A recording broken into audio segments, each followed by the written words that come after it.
हे आपले शिवसेनेचे आपले जिल्हा प्रमुख नारायणरावजी गव्हाणकर साहेब, पांडे गुरुजी, बाळासाहेब तायडे, तालुका सर्व आम्ही पदाधिकारी इथं भेटायला आलो साहेब. 10 वर्षाची मुलगी आहे, तिच्यावर बलात्कार झाला परवाला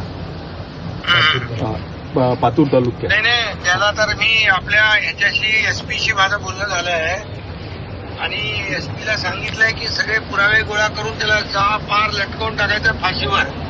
दुसरं काय त्याला असं जर करायला लागले यांना भीती निर्माण करण्यासाठी पूर्ण फाशीशिवाय दुसरी सजा नाही.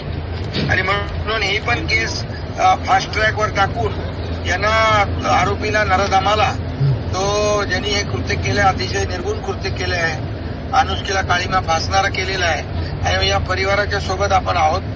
बिलकुल मी त्याच्यामध्ये लक्ष घालून आहे. डे टू डे त्याच्यामध्ये काय काय प्रगती होते ते मी पाहतोय आणि आरोपीला कठोर शिक्षा म्हणजे छोट्या बच्चूवर हे अत्याचार केला तर त्याला फाशी झाली पाहिजे अशा प्रकारची मागणी सरकारच्या वतीने आपण कोर्टामध्ये करणार आहोत. वाईट प्रसंग झालेला आहे, तुमच्यावरचा प्रसंग तो आमचा प्रसंग आहे असं समजून मी त्याच्या मागे आहे बिलकुल आणि त्याला फाशीची शिक्षा व्हायला पाहिजे यासाठी सगळे